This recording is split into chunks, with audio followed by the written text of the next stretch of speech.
எத்தனை நாளைக்குமா இப்படியே இருக்கிறதா உத்தேசம்? உன்னதான் கேட்டுட்டு இருக்கேன், காதுல விழுகலையா? காதுக்கு என்ன கேடு? அது இன்னும் நல்லாதான் இருக்கு. அப்ப மனுஷன் கேட்கறதுக்கு பதில் சொல்றதுக்கு என்ன? கேள்விக்கு என்ன பதில் சொல்லுவான்னு நல்லா தெரிஞ்சே சும்மா கேட்டா என்னத்த சொல்றது? உன்ன இந்த ஊருக்கு கூட்டிட்டு வந்த பாரு, அதான் பெரிய தப்பு. அதெல்லாம் ஒரு தப்பும் இல்ல. பொருந்ததுல இருந்தே இந்த சின்ன தம்பி தான் உன் புருஷன்னு சொல்லி சொல்லி வளர்த்தீங்களே, அதுதான் தப்பு. அது என்னமோ உண்மைதாம்மா. அந்த நேரத்துல அந்த எண்ணத்துக்கு எந்த விதமான இடைஞ்சலும் வராதுன்னு தான் நம்பினேன். ஆனா எல்லாருக்குமே தான் வச்ச நம்பிக்கை பொய்யா போயிட்டு இருக்குன்னு உணர்ற ஒரு நேரம் வருமா? எனக்கும் கொஞ்ச நாள் முன்னாடி சின்ன தம்பி இனி உனக்கு இல்லைங்கிற உணர்வு வந்துச்சுமா. அப்படி எனக்குள்ளேயே ஒரு தெளிவு வந்துட்ட பின்னாடி அது பின்னாடி சுத்துறது சரியில்லைன்னு தோணுச்சு. உன் மனசுக்குள்ள ஒரு குழப்பத்தை விதைச்ச நான் தான் அது இருக்கக்கூடாதுன்னு அழுத்தம் திருத்தமாவும் சொல்றேன். நினைச்சப்ப விதைக்கிறதுக்கும் வேண்டாம்னா எடுத்து வீசுறதுக்கும் இது ஒண்ணும் விதை இல்லப்பா, மனசு. அந்த மனசுல மாம நினைப்ப ஆழமா பதிச்சு வச்சது நீங்க. உனக்கு கிடைக்காம போனாலும் அதுக்கு யார் காரணமா இருந்தாலும் வெட்டிருவன்னு நீங்க வெறித்தனமா பேசிதான் என் மனசுக்குள்ளேயும் கண்மூடித்தனமா வெறிய ஏற்படுத்தி விட்டது நீங்க.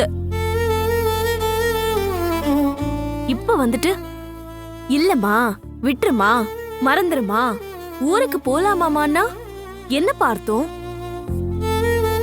என்ன 3 வார்த்தையை மொத்தமா பேசினாலே மூச்சு வாங்குற நீ இப்ப எப்படியெல்லாம் பேசுறேன்னு பாக்குறம்மா. எல்லாமே கத்துக்கிட்டதுதான்ப்பா.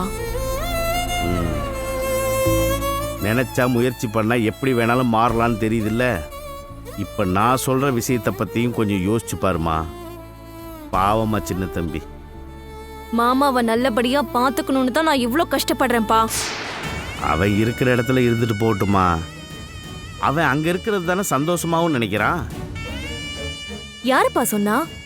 நீங்க பாத்தீங்களா? அப்பா, வீடுதான்ப்பா பெரிய வீடு.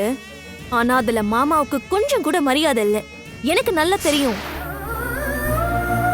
இதெல்லாம் யோசிச்சுதான் மாமாவை நல்லபடியா வச்சுக்கலான்னு பாக்குறேன்.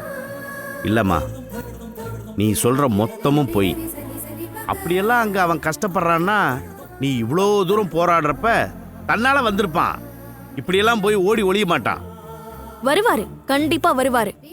கடைசியா ஒன்னே ஒன்று சொல்றம்மா. சின்ன தம்பியை பொறுத்த வரைக்கும் அந்த ஐஸ்வர்யா கூட வாழணும்னு தான் நினைக்கிறான். அது நியாயமும் கூட. அப்பா கத்தாதம்மா, உண்மையதான் சொல்றேன்.